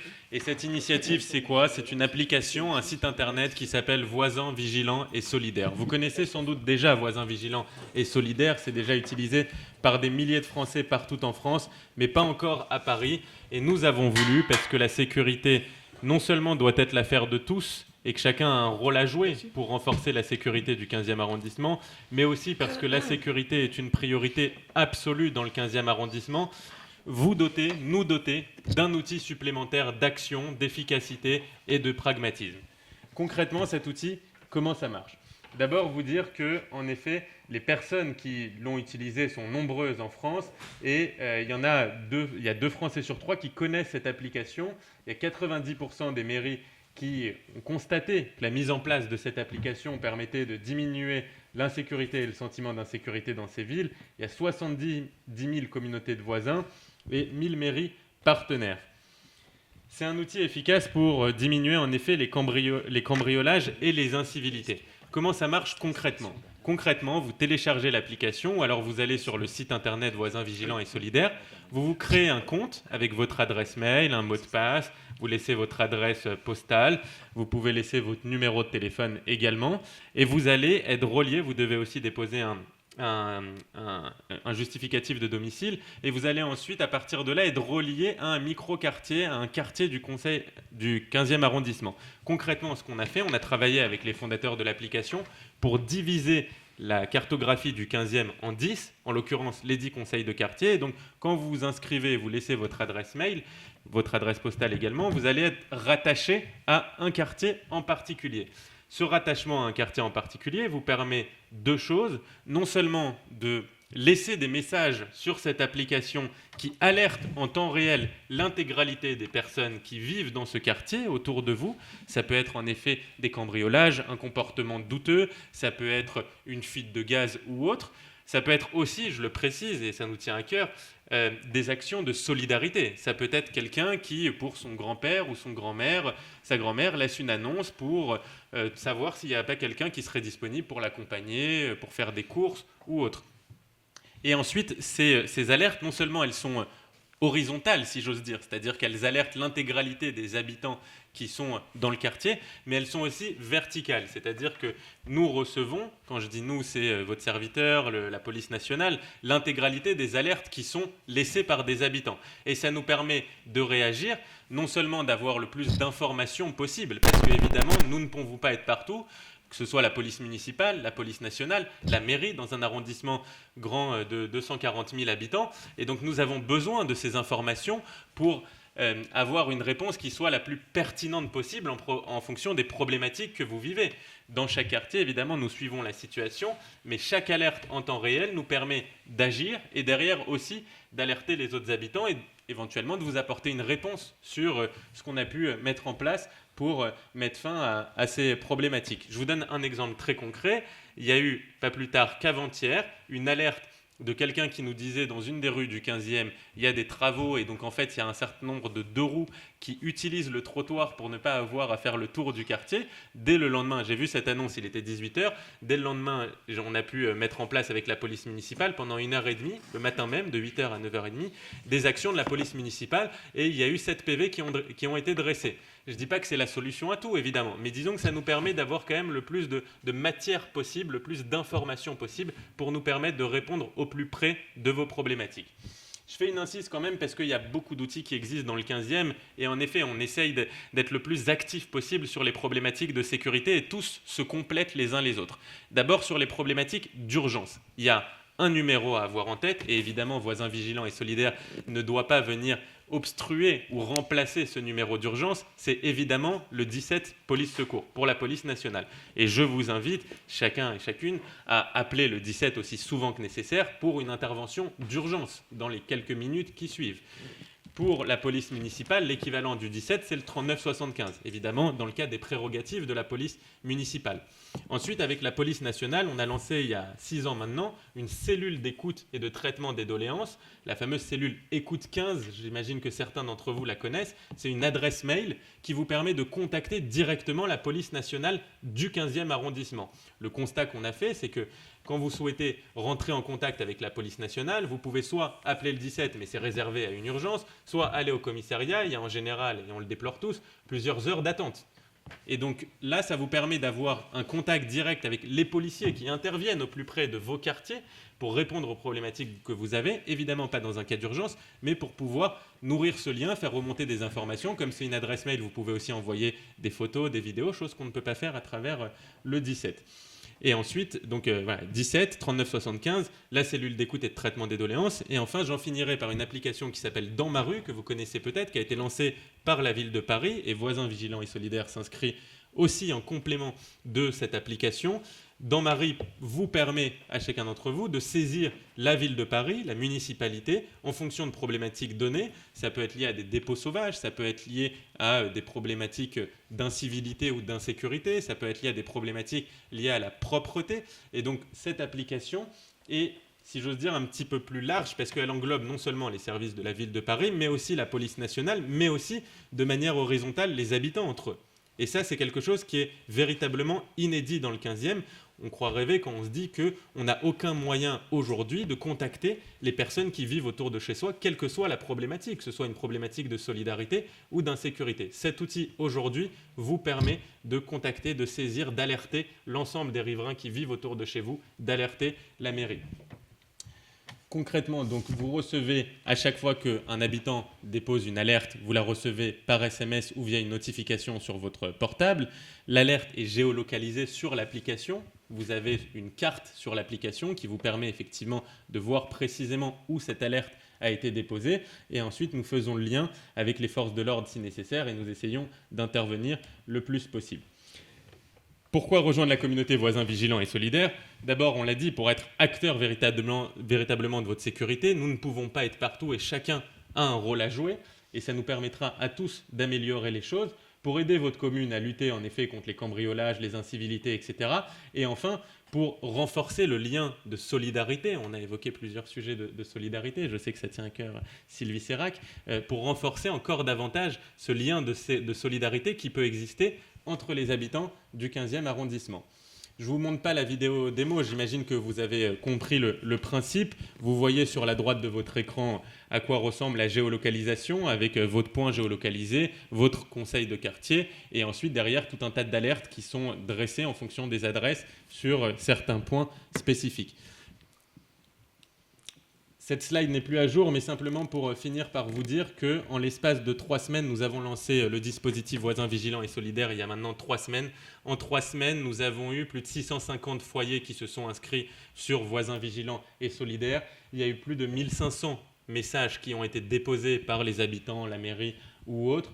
Il y a eu effectivement il y a eu 1500 échanges et une centaine d'alertes déposées. Et donc, ces échanges qui permettent en effet de nourrir le lien mairie-habitants ou habitants entre eux. J'espère que ce succès va continuer. Aujourd'hui, nous, on est très heureux de voir que les habitants s'en emparent et cet outil pourra marcher uniquement si vous vous l'appropriez. Je veux dire, ça ne pourra être efficace et utile que si on atteint un certain seuil d'habitants qui l'utilisent pour être collectivement plus efficace sur les questions de sécurité. Je répondrai avec plaisir à toutes vos questions et je serai disponible à la fin si vous avez des questions d'ordre technique plus spécifique. Merci.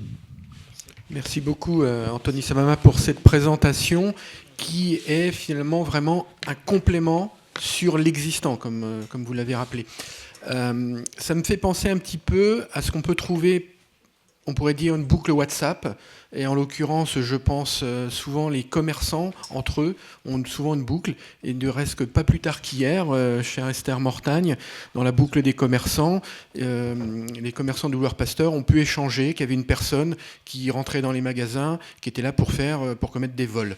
Donc ils ont pu se diffuser l'information, le profil de l'individu, qui au bout d'un moment, un commerçant, je crois qu'en plus c'était 2 femmes, qui ont réussi à repousser l'individu. Après, je ne sais pas s'il y a eu un appel à la police. Les 2 pharmaciennes. Elles sont... Oui.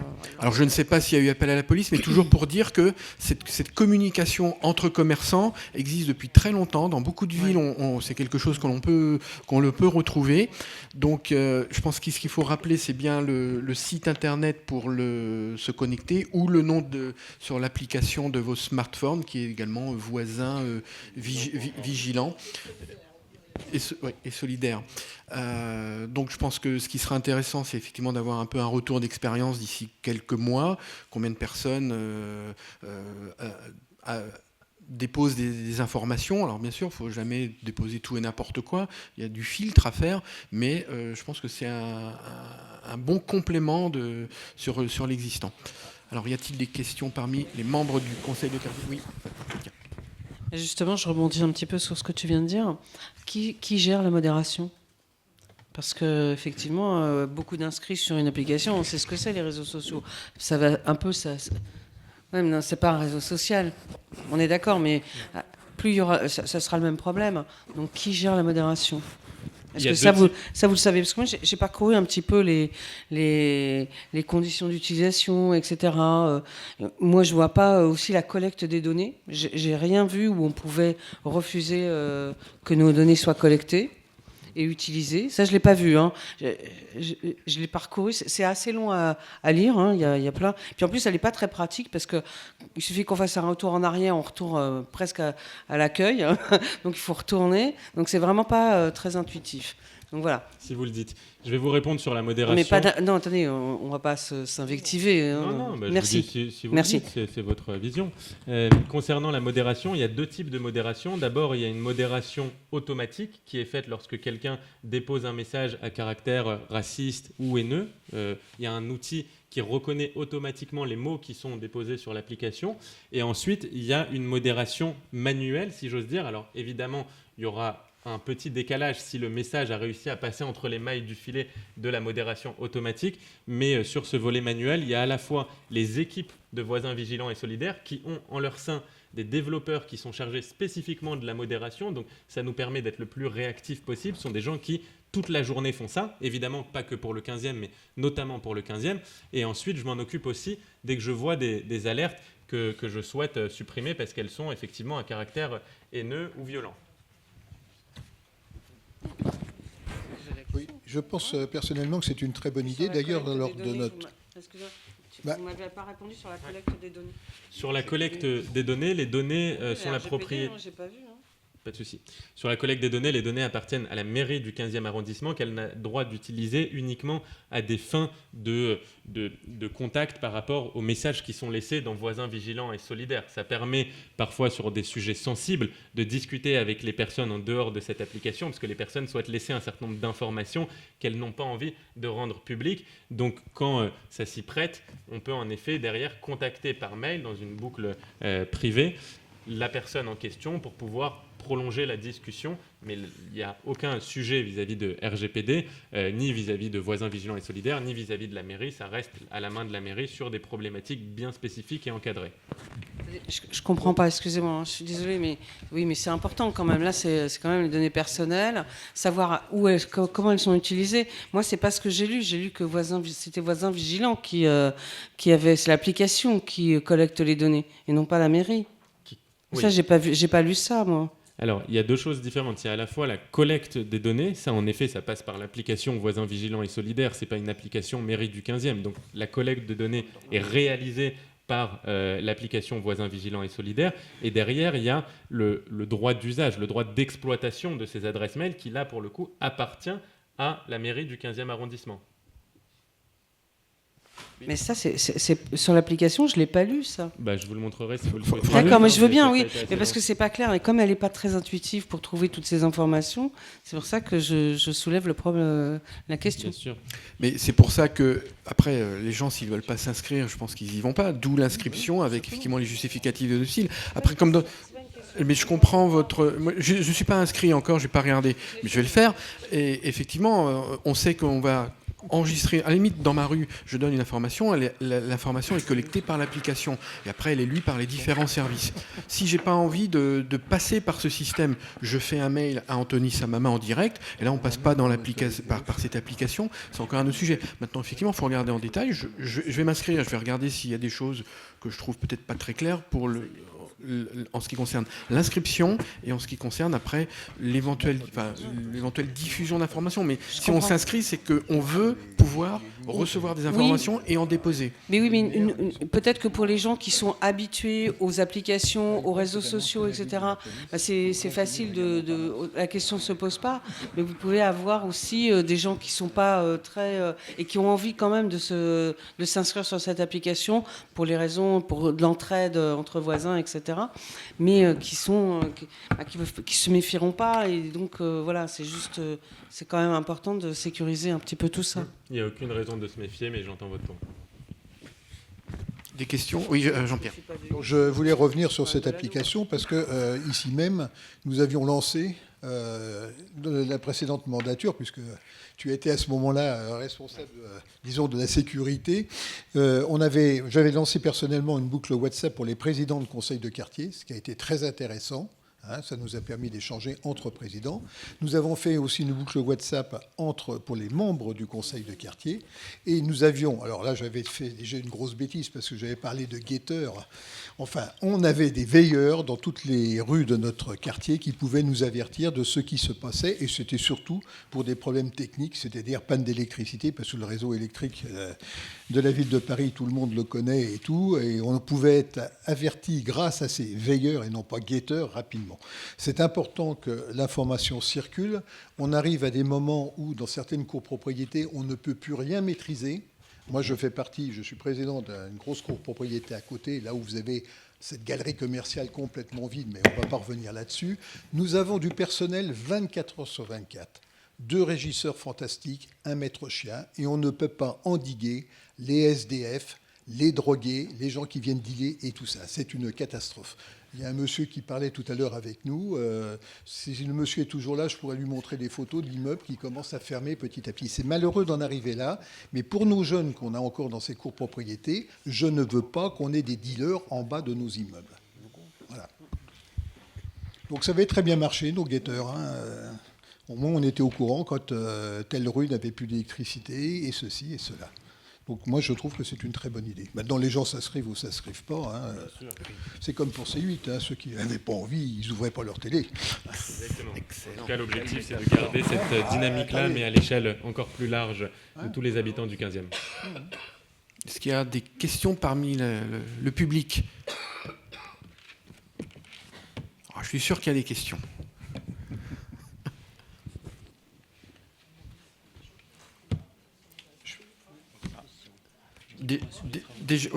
Déjà, est-ce que des personnes ont déjà tenté ou essayé de s'inscrire en chargeant l'application ou via le site? Moi, je ne l'ai pas encore fait. C'est pas bien, mais je vais le faire. Bon, mais écoutez, s'il n'y a pas de questions sur ce sujet, on va faire... Oui, Zelda. Micro. Non, mais... Si on peut juste montrer sur... Oui, j'ai 2 événements à annoncer. Oui, non, mais c'est prévu. Oui. On fait juste un point et après, comme on est bon au niveau timing. Donc, merci beaucoup, Anthony Samama, pour la présentation de cette application Voisins Vigilants. Je pense qu'il faut tous quand même essayer de s'inscrire, et puis surtout, ça sera de voir un petit peu le résultat des courses d'ici quelques mois, voir l'utilité, et après, effectivement, faire le tri entre les bons sujets qui sont évoqués, et sans oublier, j'allais dire, la strate supérieure. Quand c'est une urgence, c'est le 17, parce que une urgence, c'est vraiment ça. Donc, on va profiter pour faire un petit point d'actualité sur le CPCU. Oui, juste un petit point sur des travaux futurs du CPCU dans le quartier. Bon, vous savez que le CPCU fait régulièrement des travaux d'amélioration de leur canalisation en particulier. Mais bon, les travaux se passent souvent pas très très bien de façon générale. On en a eu un exemple rue de la Maurique et rue du Cotentin où les travaux ont duré plus de 2 ans, où la chaussée a été défoncée au moins 3-4 fois. Alors là, je voulais vous prévenir que la CPCU vient de nous prévenir, donc vous le savez presque en direct. La CPCU va entamer des travaux de modernisation de leur canalisation rue Bourdelle et avenue du Maine. Alors, les travaux rue Bourdelle vont commencer mi-mai. Il y en a malheureusement, il y en a jusqu'à fin décembre.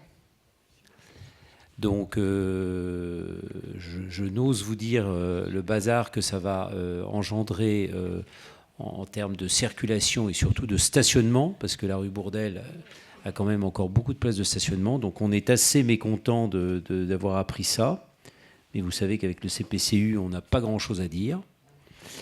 Et puis par ailleurs, ils vont au mois d'août, alors ils vont le faire au mois d'août pendant 15 jours, ils vont défoncer l'avenue du Maine à l'angle de la rue Bourdelle et de l'avenue du Maine. À peu près au niveau du bistrot, là, il y a un café qui fait l'angle, là, et puis après, il y a une agence, une agence bancaire. Donc dans toute cette zone-là, pendant 15 jours, la chaussée va être complètement ouverte pour changer des canalisations, en espérant que ça dure que 15 jours, parce qu'on a un exemple d'un chantier CPCU qui s'est très mal passé, Falguière, qui a duré, au lieu de durer 15 jours, il a duré 2 mois. Donc, 2 mois 2 ans non, 2 ans pour.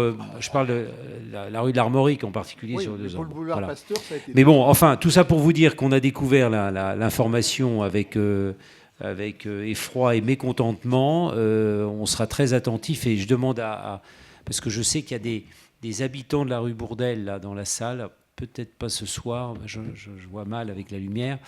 Mais bon, surtout, diffusez l'information autour de vous.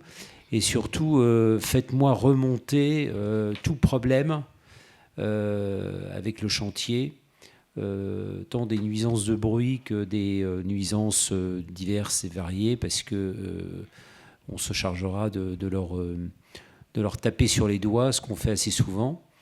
Et pour le coup, ils essayent donc quand même d'assouplir leur dispositif quand on leur tire les oreilles. Mais bon, enfin, sur les travaux, on ne peut pas faire grand-chose. Je suis malheureusement, comme vous, je découvre que dans notre quartier, on va avoir ce gros chantier. Jean-Philippe, hier soir, en rentrant, il y a boulevard Pasteur, pas loin de chez la pharmacienne, plein de travaux qui vont commencer là. Vous les avez vus. Vous avez vu les petites... Moi, j'ai pris des photos. C'est Enedis. Oui, voilà. Bon, ça sera respecté dans le temps et on espère, parce que là, ça gêne tout le monde, là. Même pour marcher, parce que c'est en place sur le trottoir. C'est l'éternel sujet de la complexité des travaux qui s'enchaînent. Alors on fait des trous, on rebouche, et puis quelques semaines après, c'est une autre instance qui a besoin de faire des travaux pour le gaz. Ensuite, on rebouche, et on avait évoqué. Il n'y a aucune coordination. On avait évoqué le sujet. On avait Esther, on avait évoqué le sujet en conseil de quartier où il y avait l'annonce des travaux de la RATP au niveau du métro Pasteur. Même si on est tous conscients qu'il y a des travaux qui sont nécessaires à être faits, c'est l'absence qu'on déplore de concertation au niveau de la ville, où on fait un très beau boulevard Pasteur qui a été refait, le résultat est quand même plutôt assez satisfaisant, et on apprend qu'il serait redémoli parce que le sujet de la RATP qu'on a évoqué il y a quelques mois. Effectivement, la CPCU qui travaille avec des délais de chantier annoncés très courts, et ça dure des mois, voire des années, Jean-Pierre Prost le rappelle, mais c'est vrai, et qui en plus emploient des sous-traitants et qui font un peu n'importe quoi. On a eu un incident d'explosion de canalisation rue de la Croix-Niver il n'y a pas longtemps. Sapeur-pompier me disait c'est une machine qui a défoncé la canalisation. Juste un dernier point, parce que sur les travaux vous savez, du métro Pasteur, on en a souvent parlé ici, hein. Donc on a retardé encore d'1 an et demi les travaux. À chaque fois, à chaque réunion, on retarde de 6 mois, d'1 an et demi. Donc là maintenant, les travaux vous savez que c'est un problème d'infiltration. L'eau s'infiltre dans la station Pasteur depuis des décennies, et parce que c'est de l'usure, parce que c'est plein de choses, bref. Et donc on a repoussé les travaux à fin 2026, et on espère les pousser encore le plus longtemps possible. Mais il y a un moment donné où il faudra les faire. Ces travaux vont engendrer des nuisances effroyables pour le quartier, avec des arbres qui seront abattus, alors replantés après, mais bon, enfin, tout ça n'est pas brillant, et on est très en colère. Cette fois-ci, c'est pas avec la CPCU, c'est avec la RATP. Donc vous voyez, quand c'est pas la CPCU, c'est la RATP, quand c'est pas la RATP, c'est NJ, quand c'est pas NJ, c'est CPCU. Bref, ça n'arrête pas. Donc les travaux, il y en a partout, et bon, on en a tous marre.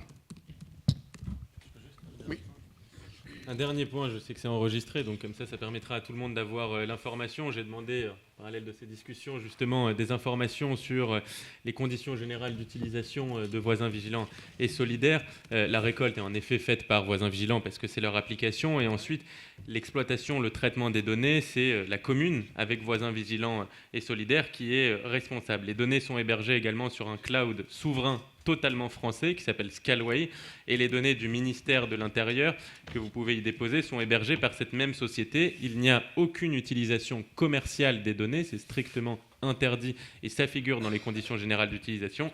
Et si vous avez la moindre question, tout y est expliqué à l'adresse voisinsvigilants.org/CGU. Merci beaucoup. C'est très clair, et vous pouvez ne pas en douter, parce qu'on sait maintenant la réglementation très, très stricte sur les domaines tels que l'usage d'applications ou autres. Nous arrivons bientôt... Oui, monsieur. J'ai vu dans la presse que le... Parlez bien le micro devant votre bouche, et on vous entend très bien. J'ai vu dans la presse que la RATP mettait la ligne 6 en travaux pendant 10 ans.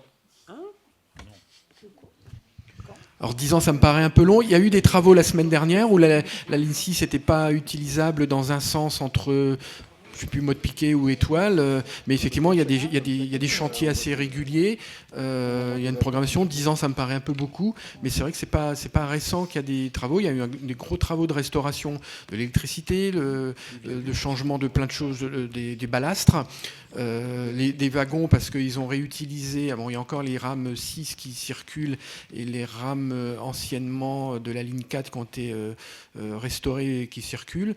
Alors 10 ans de travaux, ça me paraît beaucoup, mais des phases de travaux qui sont prévues, oui. Je les ai vus comme vous. C'est pour mettre aux normes les quais aériens de cette ligne, pour que les gens avec leurs poussettes arrivent sans avoir de problème pour pouvoir monter les escaliers. Alors c'est possible, mais là c'est plus souvent des travaux qui sont sur le quai, ou sur une partie du quai, c'est un petit surélèvement, mais déjà c'est toute la ligne, et c'est surtout sur les aspects signalétiques, parce que le but de la RATP, j'avais lu aussi dans la presse et des dossiers, c'est de pouvoir augmenter le nombre de rames par heure avec une signalétique améliorée, comme ça se fait principalement énormément dans un métro assez similaire que le parisien, qui est le métro de Londres, où ils essayent de faire 33 rames par heure. C'est beaucoup, parce que s'ils n'arrivent pas à tenir cet engagement-là, un train qui a juste 10 ou 20 secondes de retard sur la totalité, ça fait un retard encore plus grand. Et finalement, parfois, il faut mieux qu'il y ait moins de métro, parce que plus il y a de métro, des fois il peut y en avoir moins. Donc c'est surtout un aspect sur la signalétique, et afin de permettre une fréquence de rame plus accrue sur la ligne. Mais c'est dans la durée, mais sur toute la ligne. Donc là, il y a eu un passage, on va dire, Étoile, Mode Piquet. Après, il y en aura sur d'autres. Mais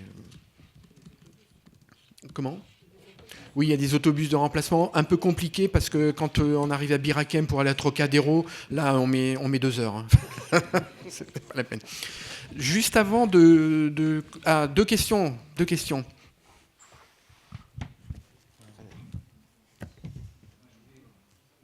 Allô ? Oui. Oui, je voulais rebondir sur l'intervention de M. Samama, puisque nous sommes des utilisateurs d'Écoute 15 au sujet d'une situation que certains d'entre vous connaissent, Villa de l'Astrolabe. Pour ceux qui ne connaissent pas la Villa de l'Astrolabe, c'est une petite rue pavée à quelques centaines de mètres d'ici, qui est assez étroite et sonore, avec un seul commerce qui est un bar, qui cause beaucoup de nuisances sonores et des nuisances en termes de propreté. De façon très concrète, ce bar fait son commerce dans la rue, ce qui est un fonctionnement anormal pour un bar. De façon encore très concrète, en fait, on a chaque semaine des dizaines de personnes, de clients qui viennent consommer, discuter bruyamment dans la rue, sur le trottoir, sur la chaussée, puisque cette rue est très peu passante. Cela, voilà, au mépris des obligations en vigueur, sachant que ce bar n'a pas d'autorisation de terrasse. On a également des dizaines de clients chaque fin de semaine qui urinent dans la rue, ce qui pose des soucis de propreté. C'est, semble-t-il, plus simple d'uriner dans la rue plutôt que d'aller dans les toilettes de ce bar qui sont, semble-t-il, sous-dimensionnées. Les démarches amiables qui ont pu être menées par plusieurs riverains, dont certains sont présents ici avec moi, n'ont rien donné jusqu'à présent, et il n'y a strictement aucun changement, avec des impacts sur la vie quotidienne et le sommeil des riverains, puisqu'il y a plusieurs familles avec des enfants qui vivent dans cette rue, des adultes qui vont travailler le matin avec un sommeil perturbé. Malgré les signalements qu'on a pu faire, donc directement à Écoute 15 et auprès des élus, jusqu'à présent, il n'y a pas de solution efficace et dissuasive qui ait été apportée à cette situation. Et donc j'ai deux questions. La première question, c'est combien de temps cette zone de non-droit au sein de l'arrondissement va-t-elle encore perdurer ? La deuxième question, c'est quelles sont les actions entreprises par la mairie et le commissariat pour faire cesser dans les prochaines semaines cette situation de nuisance inacceptable. Et dernier point, c'est plus une demande pour le comité de quartier, qui serait que nous souhaiterions que le comité de quartier se saisisse de ce sujet et puisse faire un retour sur les actions entreprises et les résultats concrets obtenus dans la prochaine réunion de ce comité. Merci pour votre question. Je vais vous dire les choses avec la plus grande franchise telle que je les pense. La situation à l'Astrolabe, elle est intolérable. Elle est intolérable et ce commerçant se comporte, pardon de le dire, comme un voyou. Voilà ce que je crois. On a, pour vous dire ce qui a été fait, je sais que vous avez certains éléments en tête. On ne peut pas dire que rien n'a été fait, mais force est de constater que les mesures qui ont été mises en place, elles sont insuffisantes. Ce qui a été fait déjà depuis 1 mois et demi maintenant. D'abord, vous dire que avec le commissariat du 15e et la police municipale, j'ai une réunion toutes les 2 semaines pendant 1h30 où on note 7 points prioritaires d'intervention pour la police qu'on va tenir pendant 2 mois, 3 mois pour essayer d'agir sans doute un peu moins mais mieux, hein, sur un peu moins de points, mais ces points-là, on va essayer de les harceler. Ce point-là est le point numéro 1, la Villa de l'Astrolabe, sur lequel on essaye d'intervenir avec la police municipale et la police nationale. Il y a eu sur ces 3 dernières semaines, de la part de la police nationale, une trentaine d'interventions, une vingtaine d'interventions de la part de la police municipale. Il y a eu un certain nombre d'appels 17 qui ont été réalisés et il y a eu des contraventions qui ont été dressées aux gérants de ce bar. Il y a eu des contraventions pour tous les délits que vous avez évoqués, donc on agit. Maintenant, il faut qu'on aille plus loin et qu'on essaye de traiter le problème à la racine. Manifestement, cette personne ne considère pas les contraventions, qui restent relativement modestes, à leur juste valeur. Qu'est-ce qu'on souhaite faire aujourd'hui ? 3 choses. D'abord, une réactivité absolue lorsque vous appelez le 17 ou le 3975. C'est la consigne que le commissaire central a donné à ses équipes. Chaque appel au 17, et je vous invite, je vous conjure s'il vous plaît, à appeler le 17 aussi souvent que nécessaire, ça nous permet d'avoir des éléments factuels qui nous permettent derrière de justifier les éléments que je vais vous citer dans un instant. Donc, 1, réactivité totale quand vous appelez le 17 et le 3975, c'est une priorité absolue pour le commissariat et la police municipale.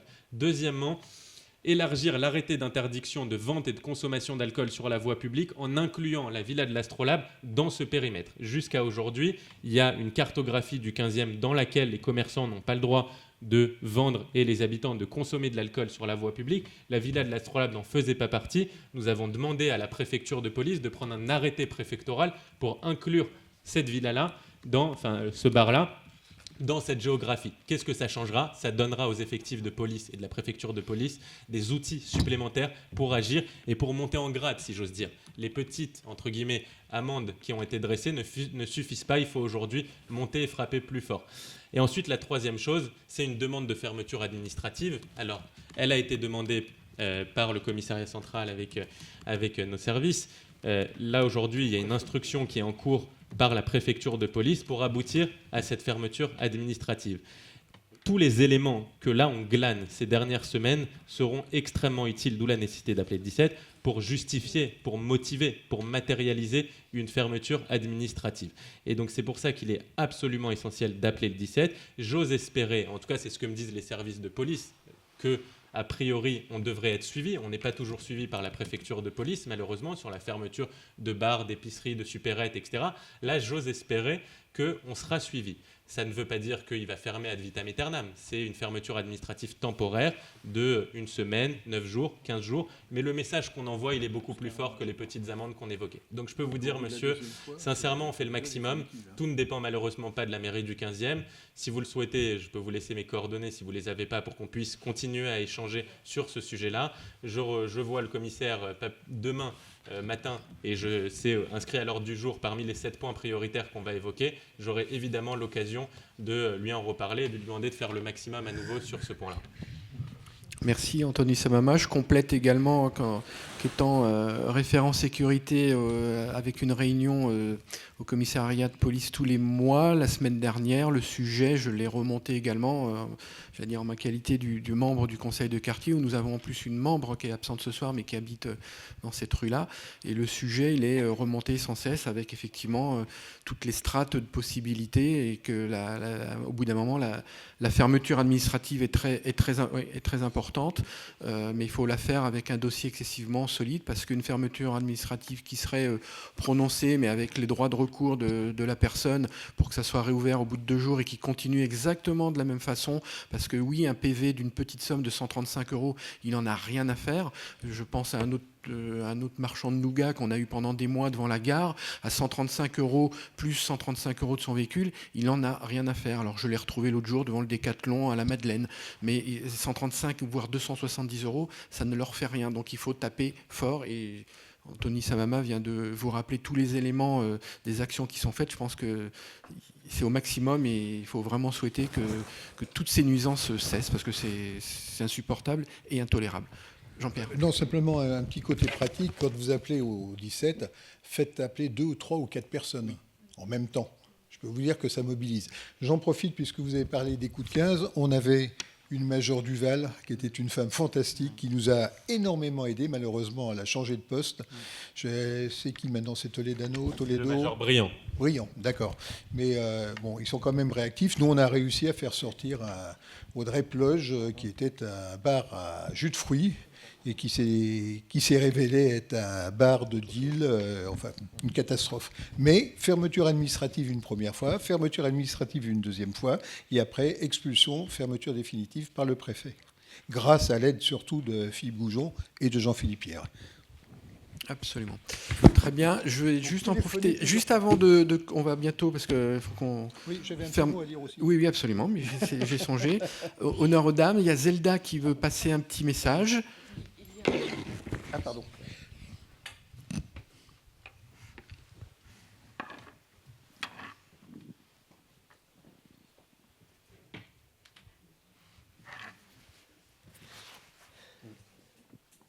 Donc, ce samedi 8 mars, à notre local qui est situé au 15 rue Georges Duhamel, nous avons des membres de l'Orchestre de chambre de Paris qui vont venir pour un concert participatif. Donc c'est un atelier musical gratuit qui aura lieu de 15h à 17h, puisque notre association est en partenariat avec l'Orchestre de chambre donc, depuis la rentrée scolaire de cette année. Et la deuxième... Oui, merci beaucoup. Nous proposons donc la projection du film L'exercice de l'État le jeudi 13 mars à 19h au patronage laïque et c'est également gratuit. Le réalisateur sera avec nous et échangera avec la salle. Donc si vos agendas vous le permettent, vous êtes tous cordialement invités. Merci Zelda. Effectivement, c'est un excellent film. Donc je ne peux que vous inviter à le voir si vous ne l'avez pas vu, voire le revoir. Jean-Pierre Prost pour un de nos sujets qui est quand même important autour du budget participatif. C'était surtout pour vous remercier puisque par votre vote pour le budget participatif et le vote des Parisiens, bien entendu, nous avons reçu une enveloppe de 200 000 € pour l'installation d'une statue pour l'étude de l'installation. J'espère qu'on ne dépensera pas toute cette somme. Une statue pour mettre sur la fameuse place sans nom, enfin pas tout à fait sur la place sans nom, mais en tête du boulevard Pasteur, puisque vous avez quand même, je ne sais pas quelqu'un qui parlait des arbres, on a quand même sur ce boulevard Pasteur 6 rangées d'arbres sur les trottoirs et tout ça, donc ça fait vraiment un fond magnifique et en plus la tour Eiffel au fond. Donc le projet continue. Je vous signale que ça fait 25 ans que les gens du quartier attendent une statue. On nous a promis le centaure agonisant, mais on ne l'a pas retrouvé, il a disparu. On a parlé du cheval, toujours d'Antoine Bourdelle. Ça serait tellement mieux qu'on ait une statue de Bourdelle. Mais si le musée Bourdelle ne veut pas se bouger, je sais que la mairie de Paris a de nombreux recours de sculpteurs qui ont vu leur statue démontée, notamment celle qui était au milieu du trou des Halles. Et donc, le projet avance. Hein. On en est à 25 ans quand même. Hein. Voilà. Non, mais en tout cas, merci d'avoir voté. Et puis, merci aux autres Parisiens, parce que tout le monde a bien voté. Merci. Ouais. Mais absolument, Jean-Pierre, il faut rappeler, parce qu'il y a eu un vote au budget participatif. Donc, il y a une enveloppe qui est débloquée pour que l'on ait une statue. Donc, une étude, mais qu'on ait quelque chose. On ne sait pas quoi, mais qu'on ait quelque chose. Donc il ne faut pas qu'au bout d'1 an, 2 ans, finalement, il n'y a rien qui se fasse. Je vois plein de mains qui se lèvent. Il nous reste à peine 5 minutes. Donc, oui, Madame. Bonsoir. Merci, je serai brève.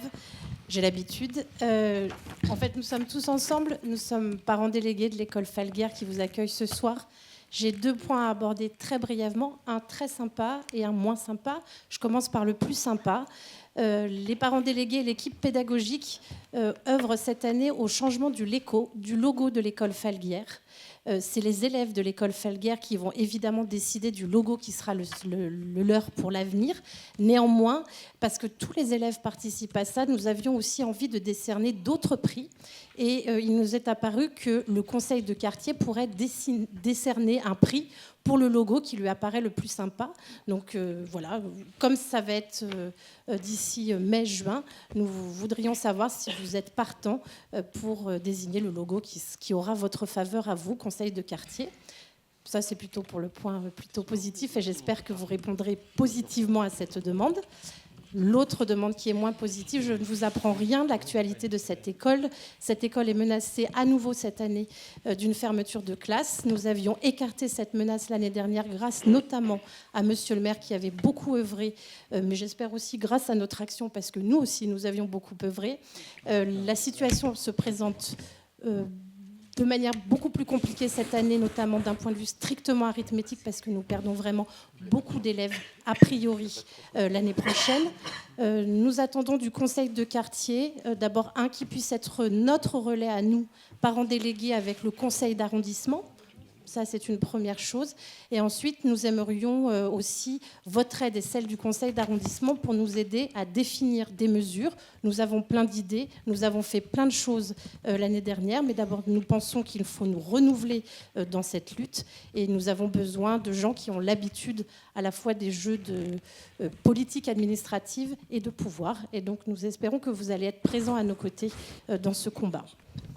Bien évidemment, on est présent. Après, le conseil de quartier n'a quasiment aucun pouvoir, mais cela dit, il se doit d'être au moins le relais de, comme on l'a vu ce soir, et à l'ensemble des questions de différentes séances, se doit d'être le relais des habitants auprès des instances, la première strate, mairie d'arrondissement, ville de Paris, voire plus haut quand c'est un collège ou voire un lycée, puisque j'ai siégé dans un conseil d'administration d'un lycée, c'est la région, c'est même pas la ville ou l'arrondissement.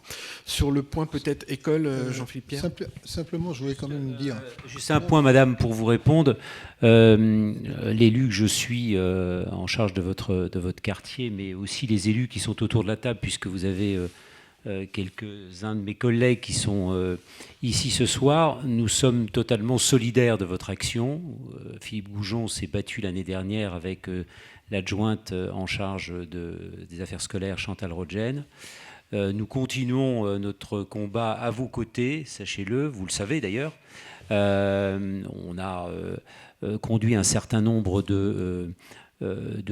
d'actions, de mesures. Agnès Evren, qui est sénateur de Paris, a posé plusieurs questions au gouvernement sur ce sujet au Sénat.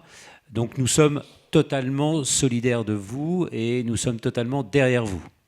Donc on continuera le combat, on espère qu'il sera couronné de succès comme l'année dernière.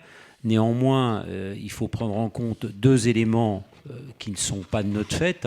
Premier élément, c'est la baisse des effectifs du corps enseignant. Il n'y a pas assez de professeurs à Paris. Et il y a un problème particulier ici sur cette école, pas que dans cette école, dans d'autres écoles du 15e et de Paris. Donc ça, c'est le premier problème. Et puis le deuxième problème, c'est la baisse de la natalité, j'allais dire, quelque part, qui réduisait le nombre d'inscrits dans les écoles. Et puis un certain nombre de Parisiens, malheureusement, on le déplore, nous en tous les cas, majorité du 15e, qui quittent le 15e pour des questions de loyer extrêmement élevés. Ils ne peuvent plus rester dans le 15e dès lors qu'ils ont plus de 2 enfants pour des questions économiques. Donc voilà un peu dit clairement les choses, mais sachez qu'on est derrière vous, vous le savez. Oui, je voulais simplement dire qu'on avait porté auprès d'Agnès Evren, notre sénatrice de Paris, ce dossier, et elle a même interpellé la ministre en séance du Sénat. Oui, l'année dernière, oui, pour sauver. Ça a été dit. Bien, il est 21h, nous allons pouvoir encore un petit peu discuter avec les uns les autres. Je remercie l'ensemble des membres présents, le public, ainsi que le personnel de la mairie du 15e qui a installé la salle, qui va la ranger ce soir. Merci à vous tous et à très bientôt.